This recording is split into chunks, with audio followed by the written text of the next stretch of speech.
ancestrales, à nos ancêtres. Alors, bonjour à tous, bienvenue à l'émission Entre vraies richesses et tabous. Mon nom est Jackie Poulain, je suis auteur, compositeur, interprète depuis une trentaine d'années. Je compose depuis que je suis tout petit. Vous pouvez prendre connaissance de ce que je fais à jackiepoulain.com. Jackie, je l'écris avec un Y. Qu'est-ce que l'émission Entre vraies richesses et tabous? C'est une émission où j'ai la chance de m'entretenir avec des personnalités de différents milieux et d'avoir des visions, des approches, des commentaires, des opinions et des façons de voir différemment la question de fond qui est comment redéfinir nos vraies valeurs dans un monde en bouleversement et de comprendre la place de la spiritualité. Les entrevues sont lancées dès le matin à 6 heures et vous recevez un courriel dans votre boîte courriel pour la prochaine entrevue. Donc, aujourd'hui à l'émission, je reçois M. Vincent Aubin. Bonjour Vincent. Bonjour Jackie. Bonjour, bienvenue à l'émission. Merci d'avoir accepté l'invitation. C'est un réel plaisir. Alors, Vincent est belge, installé à Paris. Il s'est construit sur deux piliers, l'architecture et la psychoanalyse.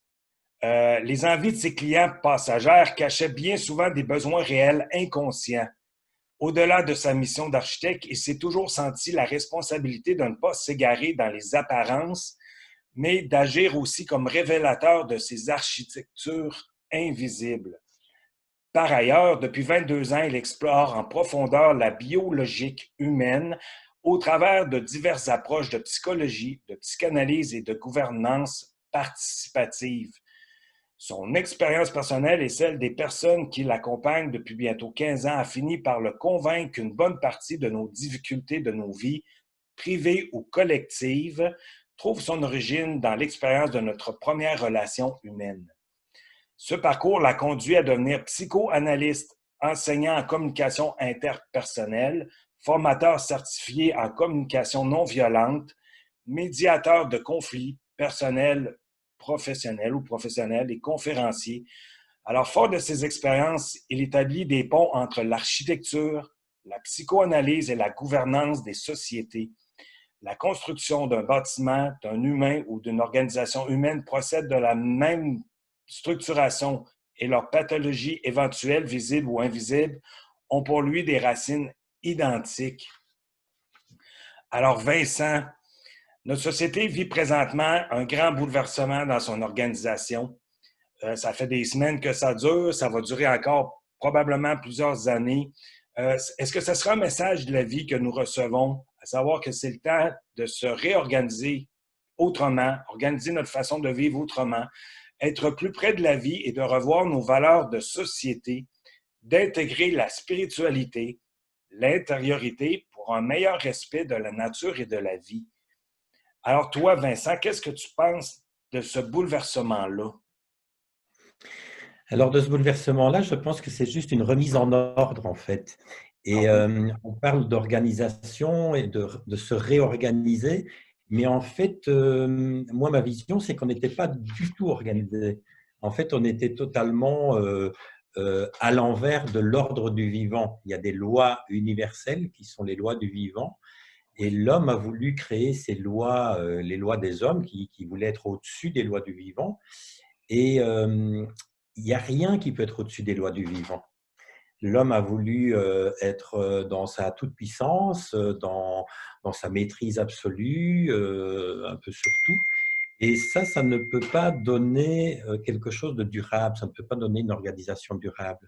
Donc je crois que cette mal-organisation, j'ai envie de dire, de la société humaine est Oui, arrivée vraiment à bout de souffle et la vie est en train de reprendre ses droits. C'est-à-dire que la vie, pour moi, a beaucoup de résistance, elle peut beaucoup s'adapter, et il y a un moment donné où il faut qu'elle passe, quoi. C'est vraiment comme quand tu mets une noix sous du tarmac, à un moment donné, ça va pousser et la vie, elle reprend ses droits. Et oui. je crois que ce qui se passe là pour le moment, c'est juste une reprise en main de la vie par la vie. Voilà. Oui, On entend pas mal dire aujourd'hui des gens qui disent la terre est en train de se venger, la vie nous punit, etc. Moi, je ne crois pas du tout à ça. Dans l'intelligence du vivant, il n'y a pas ces notions de punir, de bien et de mal. Il y a juste une question d'énergie, de conscience qui cherche juste à reprendre sa place et à croître et à progresser et à évoluer. Et Oui, ça passe par des moments comme ça de chaos. On voit dans les lois du vivant, quand on observe beaucoup la nature, on voit que tous les moments qui sont les moments de croissance en général, croissance physique, mais aussi pour l'humain, croissance psychologique ou affective, ça passe par des moments de douleur, ça passe par des moments d'effondrement. On pourrait dire que voilà, la noix, par exemple, ben, oui, c'est un effondrement de devoir se s'ouvrir, disparaître pour donner place aux germes et au noyer qui va pousser. C'est pas oui. négatif en soi. Et ces moments-là, ils sont douloureux. Et je crois qu'on est en train de vivre un moment qui n'est pas terminé et qui va être douloureux, effectivement. Bon, il y a ce qui se passe au niveau physique avec cette maladie, évidemment, avec ce virus, mais sous d'autres plans, il y a aussi d'autres douleurs. Nous avons beaucoup de choses à lâcher de nos anciennes structurations qui étaient mal structurées. Et je crois que c'est vraiment une possibilité de revenir dans un fonctionnement organique. L'humain en était arrivé à ne plus être organique, à être au-dessus des lois du vivant. Et donc, c'est comme si c'était détaché de cette pyramide de l'évolution là et qui n'assumait plus son rôle, qui est un rôle de conscience. Oui. Vincent, j'entends bien qu'est-ce que tu me dis, se détacher de l'organique, vraiment, c'est intéressant. Tu nous parles d'intelligence collective.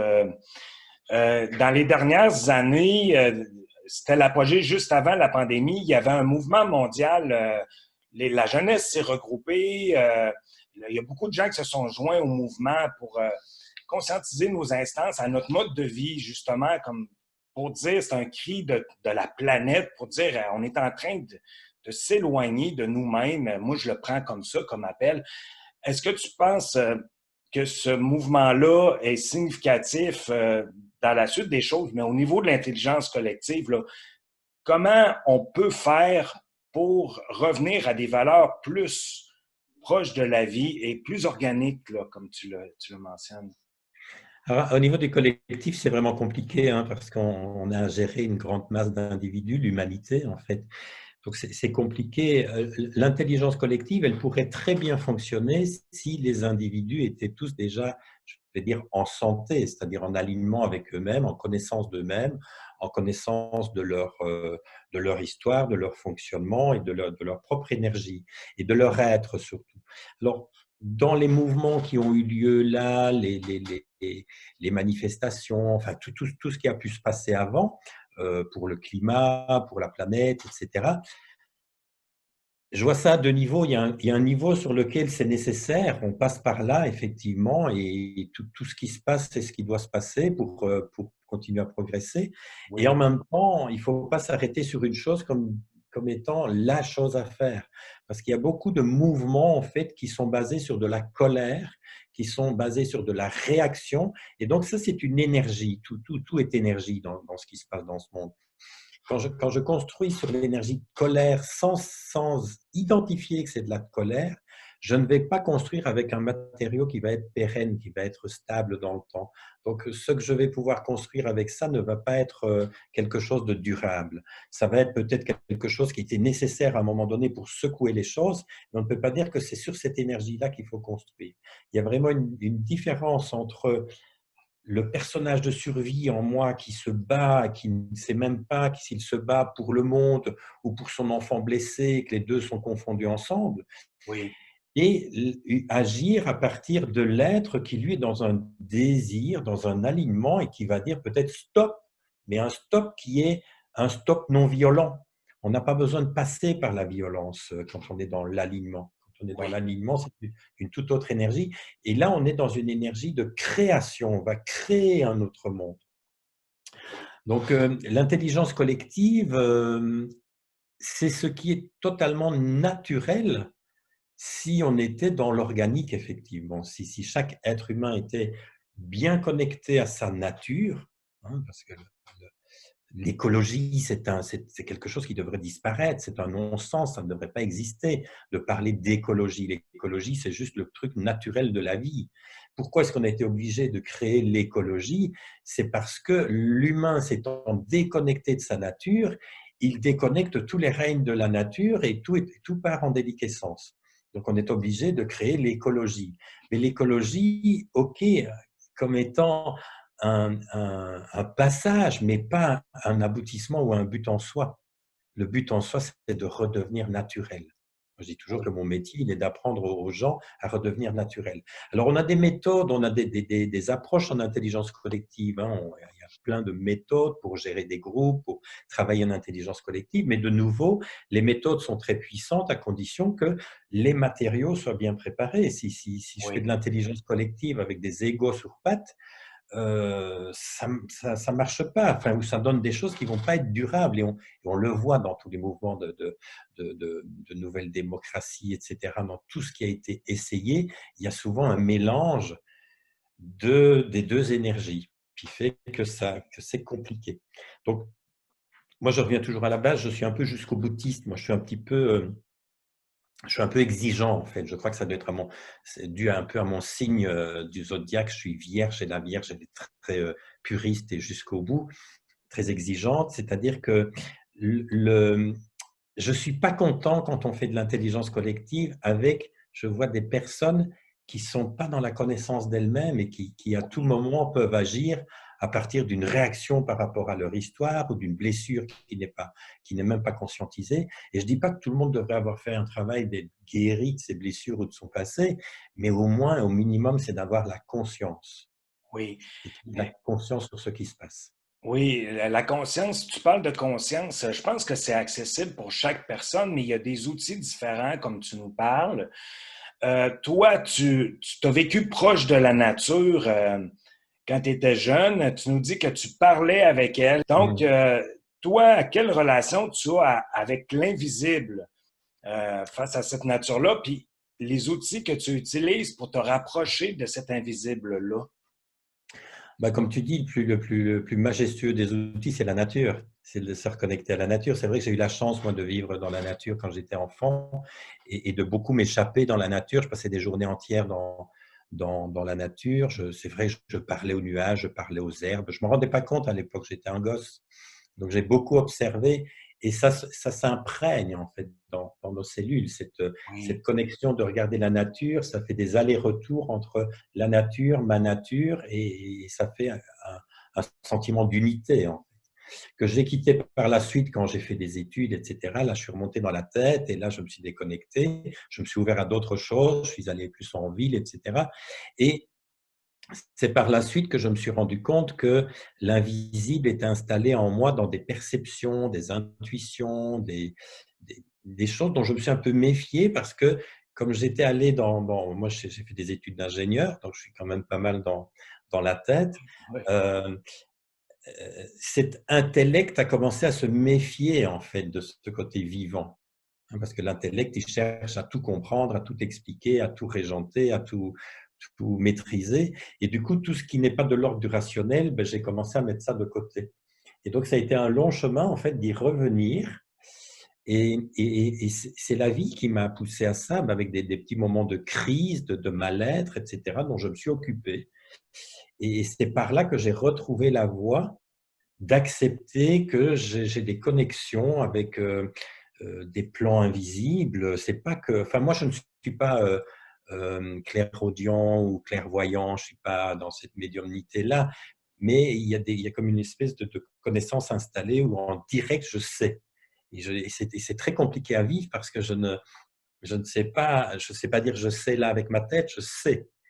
Parfois, dans des discussions, je me souviens un jour dans une entreprise, on discutait avec le grand patron et au plein milieu de la conversation, j'ai demandé un plan du bâtiment dans lequel on était, ce qui a très surpris les personnes autour de la table. On m'a amené le plan et puis j'ai oui. pointé à un endroit, j'ai dit là, il se passe quoi? Et on m'a dit quel était le département. C'était un département, il y avait beaucoup de problèmes. J'ai dit c'est là qu'il faut aller travailler. Et pourquoi? Je ne sais pas. Je ne sais pas expliquer ça. Ce sont Oui. des intuitions profondes, des connaissances profondes. C'est de l'énergie, en fait, et j'ai dû apprendre à accepter ça. Au début, c'était mais on va me prendre pour un fou. Et c'est très délicat parce qu'il faut faire attention il peut y avoir des filtres aussi. Je peux aussi projeter des choses de ma propre histoire. Donc, tout ça, c'est un peu. Euh, j'ai dû faire tout un chemin avec des formations, avec des explorations, pour aller écouter tout ça beaucoup plus en profondeur, pour aussi un peu les comprendre dans la mécanique que ça avait dans l'être humain, pour pouvoir mieux les maîtriser, en fait. Mais c'est vrai que je crois que c'est ma connexion avec la nature au départ qui a imprimé quelque chose. Oui. Après, je crois qu'on est chacun à des rendez-vous de vie, des rendez-vous d'âme où on ne peut pas comparer l'un avec l'autre, un parcours avec un autre. Voilà, j'avais ça certainement à vivre dans cette incarnation-ci, et j'ai sans doute quelque chose à faire avec ça.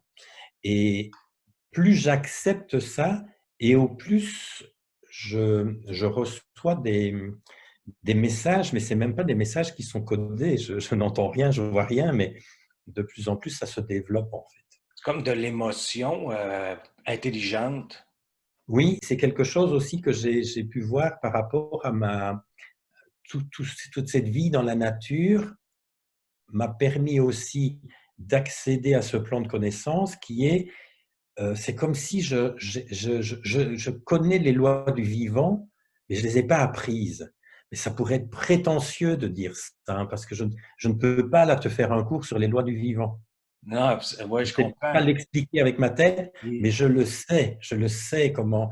Ce qui fait que je capte très vite quand un système ou une organisation n'est pas aligné avec les lois du vivant. Oui. Quand une personne est en train de me raconter quelque chose, mais qu'elle m'entraîne à essayer de me convaincre, qu'elle n'est pas alignée avec ce qui est vivant en elle. Oui, tu es Je capte ça. sensible à ça. Tu es sensible à ça, mais les Premières Nations sont tous, c'est des peuples qui sont proches de la nature et de l'invisible.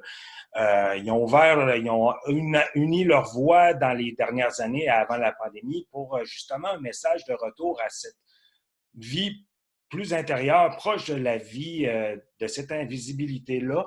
Est-ce que toi, tu penses qu'ils ont un rôle particulier à jouer dans la prise de conscience qu'on pourrait tirer de la crise actuelle? Ah, mais bien sûr, parce que pour moi, c'est eux qui ont à nous remontrer le chemin, en fait. C'est intéressant de voir comment c'est développé dans l'humanité. Les peuples qui sont encore restés, les ethnies qui sont restés très proches de choses à l'abri de la civilisation, soi-disant de la civilisation, on les a traités de sauvages.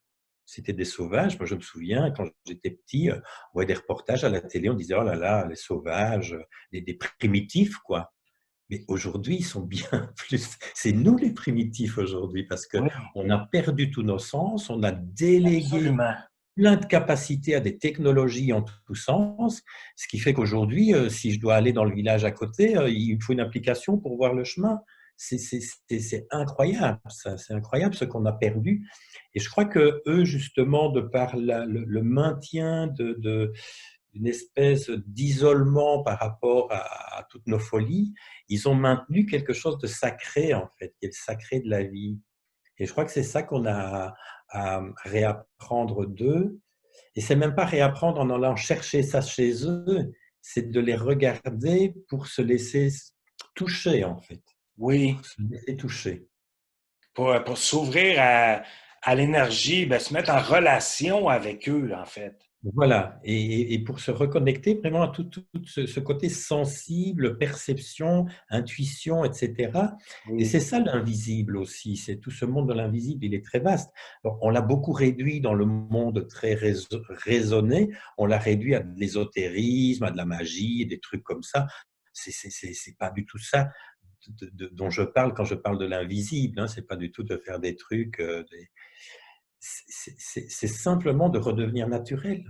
oui, La nature même de l'être humain, c'est un être connecté, sensible et en connexion avec le sacré. Et nous, le sacré, ben ouais, on a dit tiens, on va faire des professionnels de la chose. Là, ils vont en faire des églises, des trucs, voilà. Et on a délégué ça. On s'en est plus occupé. Nous, on ne s'est plus occupé que de la réussite et du pognon. Et oui. finalement, le sacré a déserté nos cités. Et donc Absolument. aujourd'hui, c'est vraiment de le réhabiliter et on peut s'inspirer de ces peuples premiers, de voir comment ils faisaient. Simplement, quand on voit comment ils se réunissent, ils font un cercle, ben, ce sont des choses qu'on reprend en intelligence collective, dans les outils de se mettre en cercle. Ça crée quelque chose dans la forme, dans la position, dans la place, dans l'énergie. Et c'est une grande source d'inspiration. Mais la nature est une grande source d'inspiration. Oui, ben, bien sûr. Puis eux c'est dans leur legs, c'est dans leur héritage. Vincent, c'est déjà la fin de l'entrevue. Ça a passé vraiment très vite. Ah oui, C'est incroyable. c'est Euh, très frustrant. c'est frustrant. Ouais, on a tellement de choses à dire sur ce sujet-là. Si tu avais à nous dire le mot de la fin, Vincent. Ah, le mot de la fin, pour moi, il est toujours le même, c'est de se reconnecter à l'énergie, l'essence même de l'énergie, de la conscience qui nous a créés. Hein, nous ne sommes que des gouttes d'eau de l'océan, mais nous sommes de la même nature que l'océan. Donc, nous sommes des petites gouttes de conscience supérieure, de conscience divine, on l'appelle comme on veut, de cette grande intelligence.